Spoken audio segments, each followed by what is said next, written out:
Today, we'll be doing an overview of our CADD Solus pump. Our CADD Solus pumps are going to be replacing our current Hospira PCA pumps. And this is the typical setup that you will see. We have our customized lockbox with the CADD Solus pump inside. So when you're going to set up your CADD pump, you're going to go to the MedPixis machine, not only get your medication, but you're also going to need this set of keys. So it has the lockbox key as well as your CADD pump key. So for starters, we open our lockbox.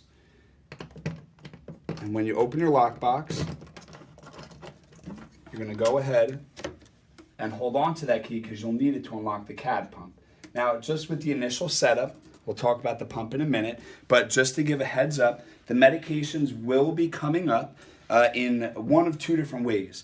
You could have it sent up in an IV bag. So if the IV bag comes up from pharmacy, you would just set that up inside of the lockbox. And the tubing that's going to be set up to the IV bag medication will look like this, and it's supposed to be stocked on your units. So you would get the tubing with this little clip. It also has the setup for your normal saline. You would just prime that. I'm going to show you how to prime the medication via the pump, but you would set that up just like you do your normal PCA pump.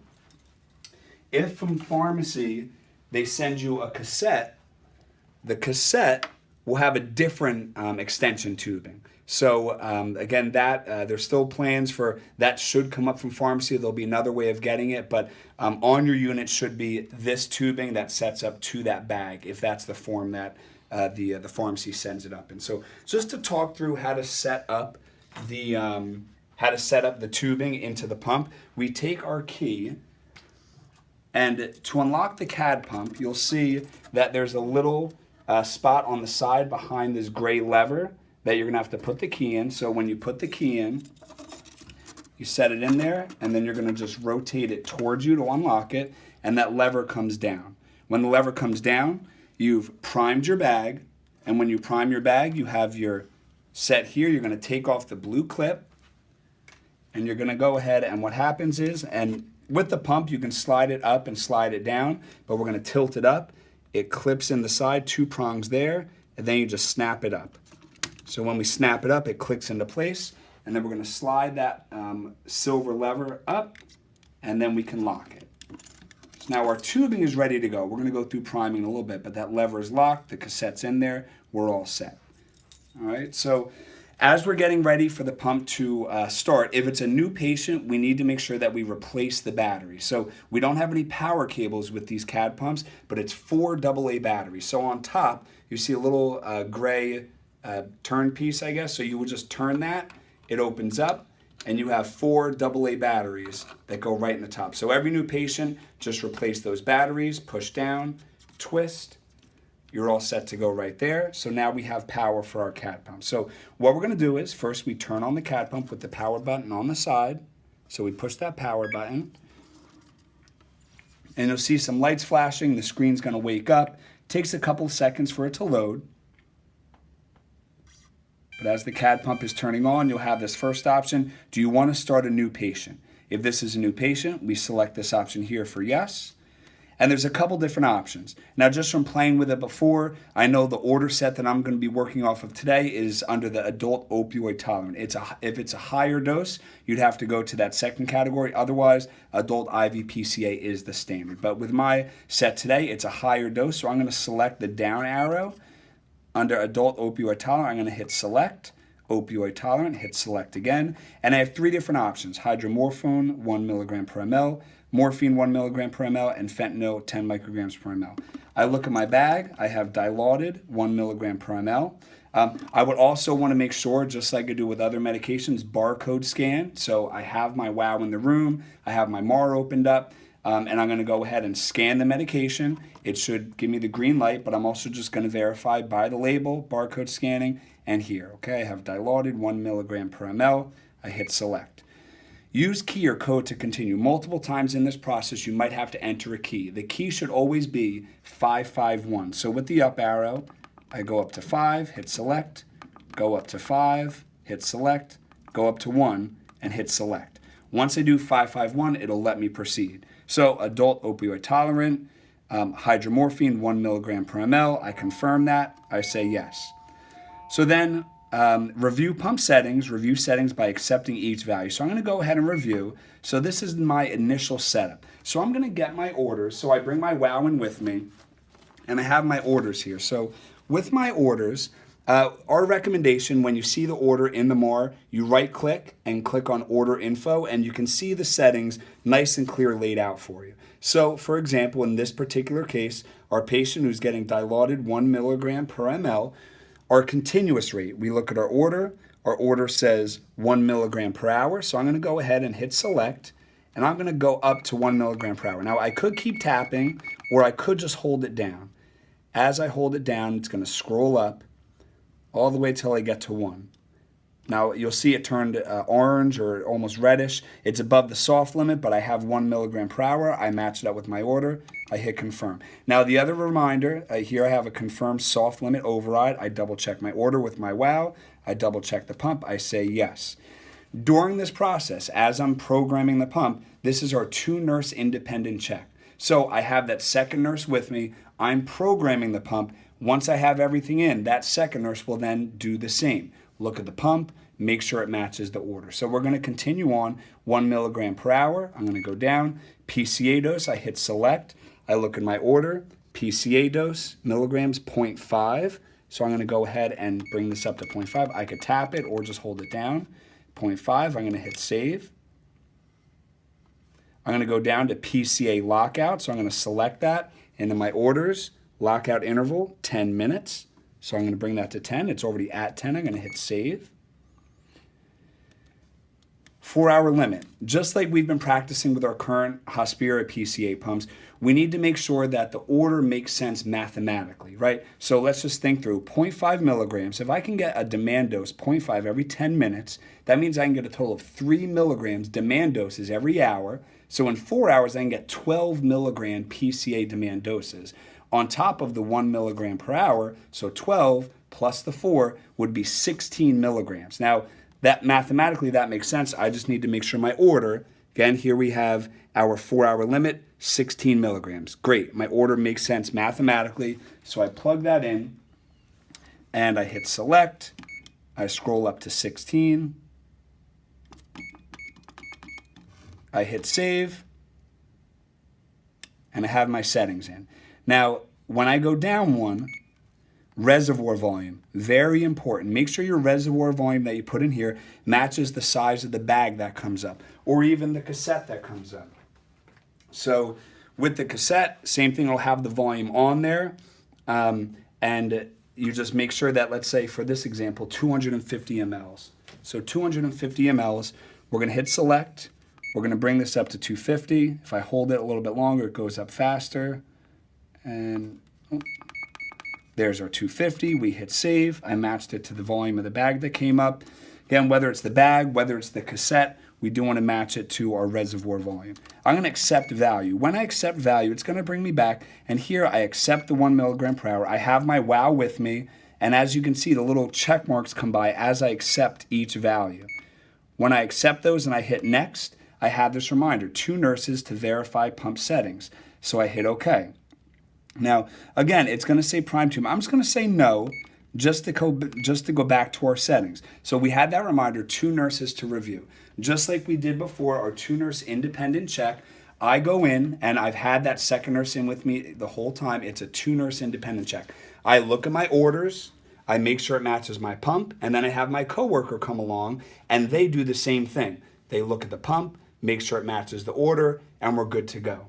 And so we would do that, and just like we would continue to follow our policy, any initial setup or change to the PCA pump settings, we're going to do that frequency of vital signs. So that's vitals, end-tidal CO2, your pain level, and your Pacero score every 15 minutes times 4, every 1 hour times 4, and then every 4 hours. Again, if there's any change to the settings, we would have to restart those frequency of checks for the patient. So again, you see the screen blanks out. It's just trying to save battery. So I wake it up again. Again, that second nurse verifies all of these settings. We've already loaded our tubing. So what we want to do next is we want to prime that tubing. Very important, we prime the tubing before we hook it up to the patient. So underneath tasks, you'll see a number of options.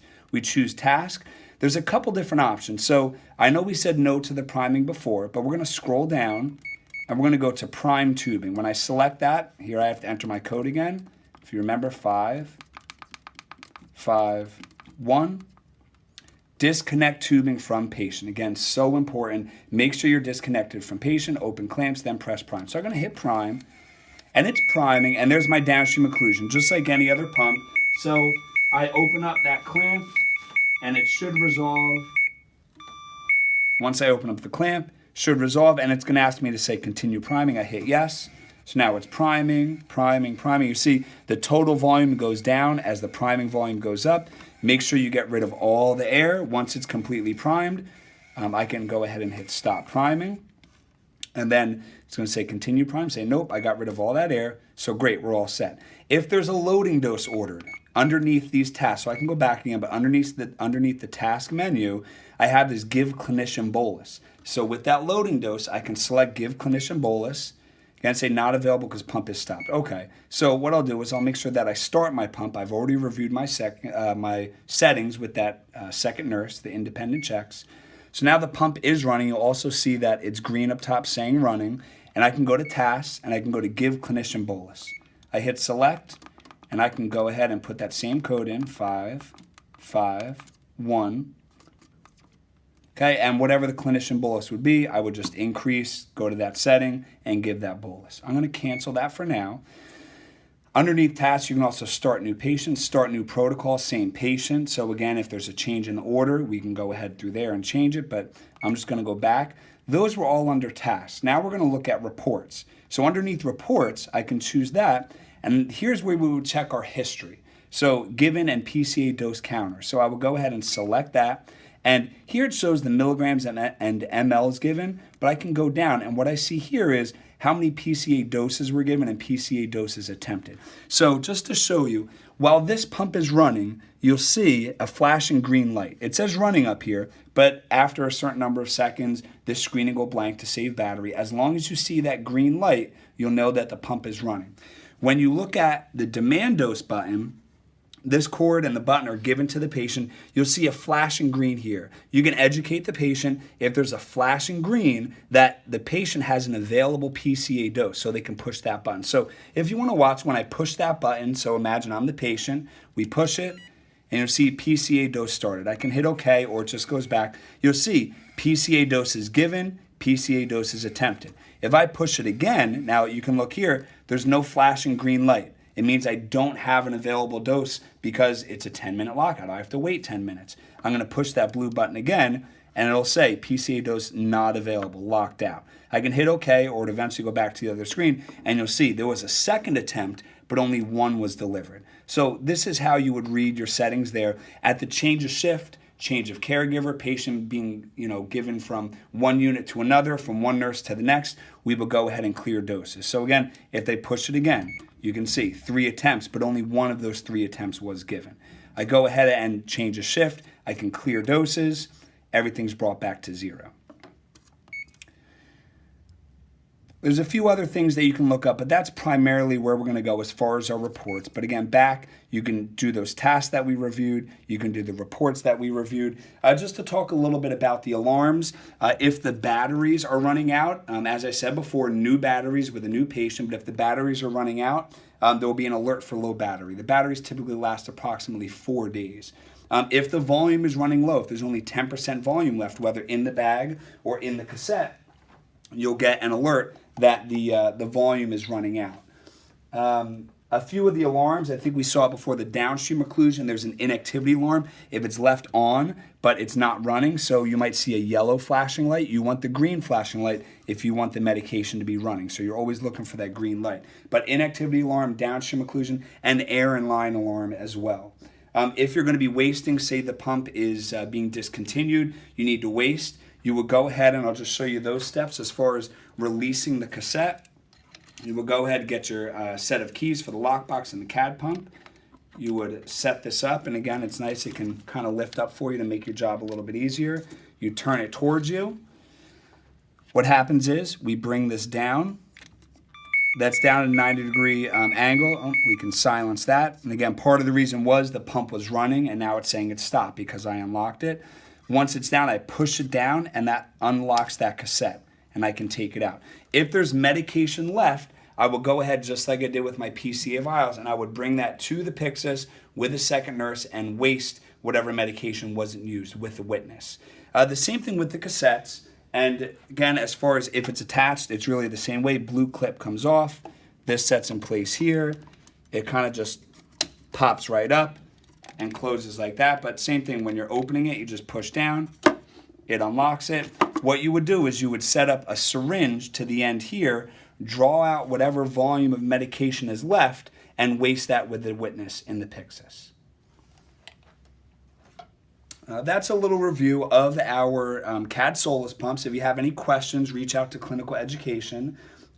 But again, just remember the code 551 for many of the options that you have in here, 551, and then making sure that reservoir volume matches whatever volume came up. So again, this particular example, 250, some of the cassettes might be different sizes as well. Thank you and have a wonderful day.